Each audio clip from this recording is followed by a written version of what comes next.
Hello दोस्तों, तो आज की इस वीडियो में मैं BTTH की आगे की नॉवल को कंटिन्यू करने वाला हूं। और हाँ, अगर आपने अभी तक इसके पिछले पार्ट को नहीं देखा है तो अगर आप लोगों ने मिस किया है तो मैं उसका लिंक को डिस्क्रिप्शन में दे दूंगी, तो आप लोग वहां जाकर चेक करके देख लेना। यह एपिसोड काफी स्पेशल होने वाला है क्योंकि इस एपिसोड में मास्टर याओ लाओ जियाओ यान की बैंड बजाने वाले हैं। साथ ही जियाओ यान को इस एपिसोड में काफी ज्यादा पावरफुल 10 क्लास की टेक्निक मिलने वाली है। चलो शुरू करते हैं। एपिसोड की शुरुआत में हम उस प्यूरिफाइंग डेमोनिक लोड्स फ्लेम के मैप को देखते हैं, जिसे देख जियाओ यान बोल रहा था, क्या ये सच में प्यूरिफाइंग डेमोनिक लोड्स फ्लेम तक जाने का मैप है? तभी सभी लोग उस मैप को देखकर बोल रहे थे, प्यूरिफाइंग डेमोनिक लोड्स फ्लेम जिसे पास्ट में एक दाओशिंग लेवल का वॉरियर पोजेस करता था, जिसकी पावर इतनी ज्यादा खतरनाक है कि यह प्यूरिफाइंग डेमोनिक लोड्स फ्लेम जिसको भी मिलेगा वो हेवन और अर्थ को डिस्ट्रॉय कर सकेगा। इसके बाद हम उस ऑक्शन के होस्ट को देखते हैं, जो बोल रहा था कि अभी से हजारों साल पहले purifying demonic loads flame crash हुआ था। उसके बाद तब से लेकर अभी तक उसे कोई भी ढूंढ नहीं पाया है। लेकिन अगर आप में से कोई इस मैप के बाकी टुकड़ों को इकट्ठा कर ले तो वो प्यूरिफाइंग डेमोनिक लोड्स फ्लेम तक जा सकता है। जिसको सुनकर सभी लोग उस ऑक्शन के होस्ट से बोलते हैं, हमें ये सब ऑलरेडी पता है, तुम बस जल्दी से ऑक्शन को शुरू करो। जिस पर ऑक्शन का होस्ट बोलता है, लगता है आप लोगों के अंदर इस चीज के लिए बिल्कुल भी पेशेंस नहीं है, तो चलिए शुरू करते हैं इस मैप के ऑक्शन को। पर जैसा कि आप लोगों को पता है, यह मैप बहुत ही ज्यादा कीमती है, इसीलिए इस मैप के ओनर को हाई ईयर की मेडिकल पिल्स चाहिए, जिसके लिए कोई एक प्राइस फिक्स नहीं है। पर आप सभी में से जो भी सबसे ज्यादा हाई क्वालिटी की और हाई टियर की पिल्स को प्रोवाइड करेगा, वही इस मैप को यहाँ से लेकर जा सकता है। तो सभी लोग अपनी बोली लगाना शुरू कर देते हैं। जहां कोई टियर 7 के पिल को देने के लिए तैयार था, जिसने 6 कलर पिल लाइटनिंग का सामना किया था, तो कोई टियर 8 के पिल को देने के लिए तैयार था, जिसने 5 कलर पिल लाइटनिंग का सामना किया था। तभी कोई बोलता है, मैं इसके बदले टियर 10 के पिल को देने के लिए तैयार हूं, जिसने 7 कलर पिल लाइटनिंग का सामना किया था। तो फिर जियाओ यान भी बोलता है, मैं इसके लिए टियर 8 के 8 मेडिकल पिल्स को देने के लिए तैयार हूं, जिसने 8 कलर पिल लाइटनिंग का सामना किया था। और फिर जिया यान अपने पिल्स को भी बाहर निकालकर उस ऑक्शन के होस्ट को दिखाता है, जिसको देखने के बाद तो उस ऑक्शन का होस्ट खुशी से पागल ही हो गया था। जहां उस ऑक्शन के होस्ट के साथ साथ वहां पर मौजूद बाकी सभी लोग भी काफी हैरान हो चुके थे और बातें करने लगते हैं कि आखिर ये पसंद है कौन और यह किस सेक्ट से बिलोंग करता है। और उससे भी बड़ी बात, आखिर किस जीनियस अल्केमिस्ट ने इतने हाई क्वालिटी के पिल को रिफाइन किया होगा। और फिर हम उस ऑक्शन के होस्ट को देखते हैं, जहां उसने काउंटडाउन को शुरू कर दिया था और बोलता है, अगर किसी और को बोली लगानी है तो वो जल्दी से लगा दे, नहीं तो एक बार काउंटडाउन खत्म करने के बाद ये चीज दोबारा ऑक्शन के लिए अवेलेबल नहीं होगी। जहां इस चीज को देखकर जियाओ यान भी काफी खुश हो चुका था कि फाइनली उसको प्यूरिफाइंग डेमोनिक लोड्स फ्लेम तक जाने का मैप मिलने वाला है। और तभी हम यहाँ पर कुछ लोगों को देखते हैं जो उस मैप के लिए टियर 9 के पिल को देने के लिए तैयार थे, जिसने 8 कलर पिल लाइटनिंग का सामना किया था, जिसके साथ ही उन्होंने वहां पर एक स्कॉर्पियन से जियान पर अटैक भी कर दिया था। तो जियान भी अपने 3000 बर्निंग फ्लेम को रिलीज करते हुए अटैक कर देता है। पर इससे पहले कि दोनों अटैक आपस में टकराते, ऑक्शन का होस्ट उसको बड़ी आसानी से रोक लेता है और बोलता है, यहाँ पर फाइट करना मना है, सिर्फ आप यहाँ पर चीजों को एक्सचेंज करके ही ले सकते हैं, तो फाइट करना बिल्कुल भी नहीं है। जहां जियाओ यानस ऑक्शन के होस्ट की पावर को देखकर हैरान हो गया था। तभी वो दूसरा बंदा बोलता है, हमें भी फाइट करने की बिल्कुल जरूरत नहीं है, क्योंकि फिलहाल के लिए हमारी बोली सबसे ज्यादा है, जिसका मतलब कि यह मैप अब हमारा हुआ। तो मास्टर बोलते हैं, ऐसे कैसे, इतनी आसानी से ये तुम्हारा कैसे हो सकता है? और फिर मास्टर बोली को बढ़ाते हुए टियर 8 के 10 पिल्स को देने के लिए तैयार हो जाते हैं, जिसने 8 कलर के पिल लाइटनिंग का सामना किया था, जो कि अब तक की सबसे ज्यादा बोली होती है। जिसको सुनकर वो ऑक्शन का होस्ट एक्साइटेड होते हुए बोलता है, अगर कोई और बोली को बढ़ाने को तैयार नहीं तो अब से यह प्यूरिफाइंग डेमोनिक लोड्स फ्लेम का मैप इस फ्रेंड का होता है। और फिर उन लोगों को देखते हैं, जहां उनमें से एक बंदा बोल रहा था, ब्रदर अब हम क्या करेंगे, हमारे पास अभी और ज्यादा कोई भी पिल्स नहीं है। जिस पर एक बंदा बोलता है, लगता है अब उसको यूज करने का टाइम आ गया। इसके बाद वो बंदा वहां पर अपनी बोली को बढ़ाते हुए बोलता है, मैं इस मैप के लिए टियर 9 के पिल को देने के लिए तैयार हूं, जिसने 8 कलर के पिल लाइटनिंग का सामना किया था। इसके साथ ही वो बंदा एक पिल बीस्ट को भी देने के लिए तैयार होता है, जहां उस पिल बीस्ट को देखकर सभी लोग काफी ज्यादा हैरान हो चुके थे और बोलते हैं आखिर कोई कैसे इतनी ज्यादा वैल्यूएबल ट्रेजर को बोली पर लगा सकता है। जियान भी उस पिल बीस्ट को देखकर बहुत ज्यादा हैरान था, जिसे देखने के बाद तो उस ऑक्शन के होस्ट को भी विश्वास नहीं होता कि कोई इस चीज को भी ऑक्शन में यूज कर सकता है, जिसकी वजह से ऑक्शन का होस्ट उन लोगों से एक बार कंफर्मेशन के लिए भी पूछता है, क्या तुम सच में इसे ऑक्शन में यूज करना चाहते हो, क्योंकि वो पिल बीस्ट असल में एक टियर 8 का पिल होता है, जिसने कि 9 कलर पिल लाइटनिंग का सामना किया था, जिससे वो पिल अब एक पिल बीस्ट में बदल चुका था, जिसने इस समय खुद की सोचने की क्षमता को भी विकसित कर लिया था। और फिर जिया यान गुस्सा होकर उनकी तरफ आगे बढ़ने लगता है, क्योंकि अब उनकी वजह से वो मैप जिया यान को नहीं मिलने वाला था। तो मास्टर उसको रोक लेते हैं और बोलते हैं अभी वेट करो थोड़ी देर के लिए, वो जितना खुश होना चाहते हो उन्हें खुश होने दो। और फिर दूसरी तरफ उन लोगों को देखते हैं जहां पर उनकी बोली ज्यादा होने की वजह से प्यूरिफाइंग डेमोनिक लोड्स फ्लेम तक जाने का मैप उन्हें मिल जाता है। तो जियाओ यान मास्टर से बोलता है मास्टर आपका मतलब क्या है, अब हम लोग फाइट करने वाले हैं, लेकिन कैसे, क्योंकि हमें तो ये भी नहीं पता कि वो लोग कौन हैं, तो हम फाइट कैसे करेंगे। जिस पर मास्टर बोलते हैं तुम चिंता मत करो, मुझे पता है वो लोग कौन हैं। और अब वहां से जाने लगते हैं, पर दबी ऑक्शन का होस्ट वहां पर सभी को रुकने के लिए बोलते हैं, तो सभी शॉक होते हुए बोलते हैं अब क्या हुआ, क्या ऑक्शन अभी भी खत्म हुआ नहीं। जिस पर दूसरा बंदा बोलता है पिछली बार तो ऐसा कुछ भी नहीं था। इसके बाद वो ऑक्शन का होस्ट बताता है आप लोगों ने यहाँ पर आकर ऑक्शन को इतना ज्यादा सपोर्ट किया, इसलिए हम आपको ही काफी ज्यादा इंपॉर्टेंट न्यूज बताना चाहते हैं।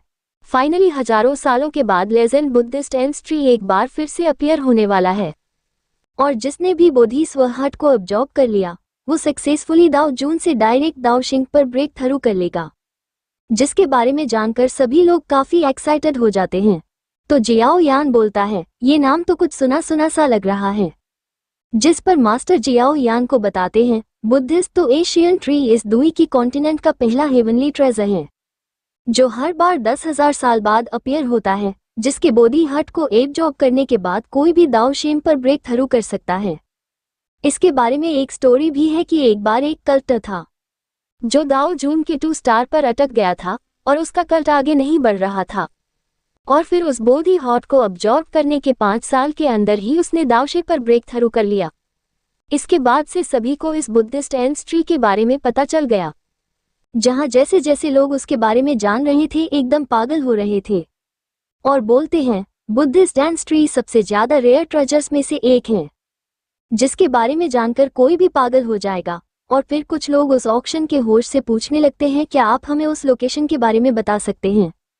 तो वो ऑक्शन के होस्ट बोलते हैं बुद्धिस्ट फंक्शन ट्री हर बार काफी डेंजरस जगह पर अपीयर होता है, जहां डेंजर बहुत ज्यादा होता है। अगर वहां कोई खतरा ना होता तो हम ऑलरेडी उसको यहाँ पर ला चुके होते, और इस बार भी बुद्धिस्ट फंक्शन ट्रीज दुई की कॉन्टिनेंट में सबसे ज्यादा खतरनाक जगह सेंट्रल प्लेन के डोमेन में अपीयर होने वाला है, जहां पर जो एटमॉस्फेयर है वो बहुत ही ज्यादा खराब और पॉइजन से भरा हुआ है, जिसके साथ ही वहां पर काफी खतरनाक मैजिकल बीस्ट भी मौजूद हैं, जो ह्यूमंस के लिए फॉब एरिया है, मतलब कि वहां पर किसी भी इंसान को जाने से मना किया गया है।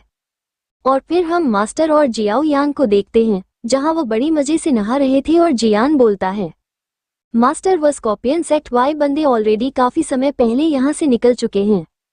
और फिर हम वही क्वीन मेडुसा को भी देखते हैं, जो बोलती है ऑक्शन के दौरान हमें जो वीआईपी टिकट्स मिले थे हमें उसको भी तो वेस्ट नहीं करना चाहिए। तो जियान बोलता है बात वो नहीं है, लेकिन अगर वो बचकर निकल गए तो। जिस पर मास्टर बोलते हैं तुम चिंता मत करो, मैंने ऑलरेडी उनके ऊपर एक ट्रैकर लगा दिया है, जिसकी वजह से वो कहीं भी क्यों ना चले जाए, एक्स मुझसे बचकर नहीं जा सकते।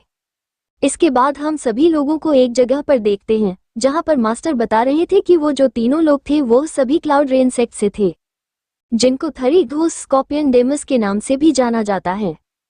और वो सभी लोग बहुत ही घटिया किस्म के लोग हैं, जो अपने सेक्ट के फीमेल डिसिप को ही कल्ट के लिए यूज करते हैं, जिसकी वजह से फीमेल डिसिप की जान चली गई, जिसके बारे में जानकर क्वीन मेडुसा काफी ज्यादा गुस्सा होती है और बोलते हैं ऐसे सेक्ट को तो इस विकी कॉन्टिनेंट में एग्जिस्ट भी नहीं करना चाहिए। और फिर मास्टर बोलते हैं, जब से क्लाउड रेनसेक्ट के इन हरकतों के बारे में सभी लोगों को पता चला, सभी लोगों ने और बहुत सारे फोर्सेस ने क्लाउड रेनसेक्ट को डिस्ट्रॉय कर दिया। लेकिन फिर भी कुछ लोग बचकर निकल गए और अभी भी वो लोग अपने क्लाउड रेनसेक्ट को एक बार फिर से बनाना चाहते हैं। और मुझे लगता है उनके प्यूरिफाइंग डेमोनिक लोड्स फ्लेम के मैप को हासिल करने का यही रीजन हो सकता है।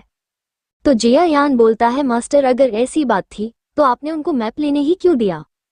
तो क्वीन मेडुसा उसको पकड़कर बोलती है, इडियट, उन्होंने जो किया है उसके लिए वो सभी मरना डिजर्व करते हैं, और वैसे भी हम उनको किल करने के बाद भी मैप को वापस ले सकते हैं। तो फिर जियान मास्टर से पूछता है, टीचर आखिर वो तीनों लोग कितने ज्यादा पावरफुल हैं और हम उनसे कैसे फाइट करेंगे? जिस पर मास्टर बताते हैं, उन तीनों स्कॉर्पियन घोस्ट सेट के बंदे में एक तो दाओ जून के 9 स्टार के पीक लेवल पर है, दूसरा 2 जून के 8 स्टार पर है और तीसरा दाओ जून के 6 स्टार पर है, जो तीनों एक साथ मिलकर आसानी से हाफ सेंट से फाइट कर सकते हैं। तो जियान बोलता है, मास्टर तो फिर हम कैसे फाइट करेंगे? हमें फाइट के बीच थोड़ा अलर्ट रहना पड़ेगा, नहीं तो प्रॉब्लम हो सकती है। तभी मास्टर वहां से गायब हो जाते हैं और जिया यान के ठीक साइड में उसी वक्त वहां पर कोई चीज आकर काफी तेजी से गिरता है।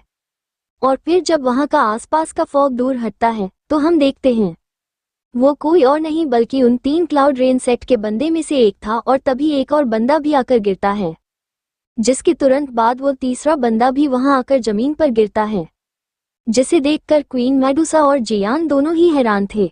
तो क्योंकि मास्टर अभी थोड़ी देर पहले बोल रहे थे कि वो तीनों हाफ सेंट को आसानी से हरा सकते हैं, पर उन्होंने अकेले ही अपने एक एक अटैक से उन तीनों की बैंड बजा दी थी। जहां मास्टर उस बंदे से बोल रहे थे, ऑक्शन ऑलरेडी खत्म हो चुका है, पर फिर भी तुम अभी इस ड्रेस को क्यों यूज कर रहे हो? लगता है तुम्हारा फेस इतना ज्यादा गंदा है कि तुम उसको किसी को दिखाना भी नहीं चाहते। काफी ज्यादा समय हो गया हमें मिले, क्या मैं तुम्हें अभी भी याद हूं या नहीं? जब तुम तीनों ने मुझ पर अटैक करके मेरे मेडिकल पिल से भरे हुए स्टोरेज रिंग को चुरा लिया था, और आज मैं उसी चीज को तुमसे वापस लेने वाला हूं। जिसको सुनकर वह बंदा मास्टर को पहचान लेता है और बोलता है, अच्छा, तो ऑक्शन के अंदर तुम मेरे खिलाफ बोली लगा रहे थे, क्या तुमने उस पिल बीस्ट को ऑक्शन में पहचान लिया था?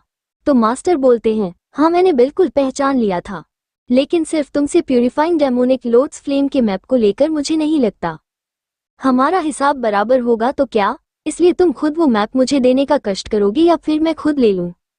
जिसके लिए वो बंदा साफ साफ मना कर देता है। तो मास्टर उसकी पिटाई करते हुए बोलते हैं, लगता है तुम अभी भी नहीं समझे, और मार मार कर उसकी हालत खराब कर देते हैं, जिसको क्वीन मेडुसा और जया यान देख रहे थे। और फिर मास्टर उसकी अच्छे से बैंड बजाने के बाद उससे उसकी स्टोरेज रिंग को ले लेते हैं और वहां से जाने लगते हैं। तो वो बंदा मास्टर को मारने के लिए खुद को वहां पर सेक्रीफाइस करने लगता है। तो मास्टर याओ लाओ जियान को उस बंदे को संभालने के लिए बोलते हैं, जिसको सुनकर जियान तुरंत अपने एंग्री बुद्धा लोथ से अटैक करके उसका एक ही बार में खेल खत्म कर देता है। इसके बाद मास्टर सभी को वहां से फॉलिंग स्टार पवेलियन जाने के लिए बोलते हैं और फिर हम फॉलिंग स्टार पवेलियन को देखते हैं, जहां मास्टर फिजू जे मास्टर याओ लाओ से बोलते हैं, आखिर तुम इतने समय तक कहाँ गायब थे? तो मास्टर बोलते हैं, चलो अब बस करो, मैं ऑलरेडी फाइट और ट्रेवल करके थक चुका हूँ, लेकिन मुझे लगता है फॉलिंग स्टार पवेलियन में तुम काफी मजे कर रहे थे। और फिर हम मास्टर फिंग जूजे को देखते हैं, जहां पर जियाओ ने उनकी भी हालत खराब कर रखी थी। इसके बाद मास्टर स्टोरेज रिंग को जियाओ यान को दे देते हैं, जो उन्होंने उस बंदे से ले लिया था, और बोलते हैं, इसके अंदर प्यूरिफाइंग डेमोनिक लोड्स फ्लेम तक जाने का मैप मौजूद है, फिलहाल के लिए तुम इसको अपने पास रखो, मैं इसे कल चेक करूंगा, अभी मुझे बहुत नींद आ रही है। तो जियान उस स्टोरेज रिंग को अपने पास रख लेता है और फिर हम थोड़ी देर बाद का सीन देखते हैं, जहां जियाओ यान प्यूरिफाइंग डेमोनिक लोड्स फ्लेम के सभी टुकड़ों को जोड़ रहा था और बोलता है, फाइनली इतने सालों के बाद मैंने प्यूरिफाइंग डेमोनिक लोड्स फ्लेम के मैप को कंप्लीट कर लिया, अब तो मैं कल तक का वेट भी नहीं कर सकता। पर जब वो सभी टुकड़ों को एक साथ जोड़कर देखता है तो उसमें केवल बस कुछ माउंटेन्स की पेंटिंग बनी हुई थी, जिसको देखकर जियाओ यान हैरान होते हुए बोलता है, ये क्या है? इसमें तो कहीं भी प्यूरिफाइंग डेमोनिक लोड्स फ्लेम का नामो निशान नहीं है, कहीं यह मैप फेक तो नहीं? इसके बाद जियाओ यान उस मैप को वाटर में डुबा आता है, कैंडल्स को जलाकर उसे फॉग से काला करता है, फिर पंखे से हवा देकर इसको सुखाता है और फिर उसके ऊपर मिट्टी गिराता है। दरअसल जियाओ यान सभी एलिमेंट्स को उस मैप के कांटेक्ट में ला रहा था। इसके बाद वो अपने थोड़े से ब्लड को उस मैप पर गिराता है, लेकिन फिर भी उसमें कुछ भी नहीं होता, जिसको देखकर जियाओ यान परेशान हो गया था। पर तभी उसको कोई चीज याद आती है, जिसके बाद जियाओ यान अपने फ्लेम का यूज उस मैप पर करता है, जिससे वो मैप चलने लगा था, जिसको देखकर जियान और ज्यादा परेशान हो जाता है। लेकिन तभी वो मैप ग्लो करने लगा था और उस मैप से काफी ज्यादा रोशनी निकलने लगती है, जो कि धीरे धीरे काफी ज्यादा बढ़ जाती है, जिसको उस कमरे से बाहर मास्टर यावला और फिंक जूज भी देख लेते हैं। और जब वो दोनों वहां जियान के कमरे में जाते हैं तो देखते हैं जियान हवा में फ्लोट कर रहा था, जहां उसके फॉरहेड के अंदर एक अजीब सी एनर्जी एंटर कर रही थी। और इसी के साथ यह एपिसोड यहीं पर एंड हो जाता है।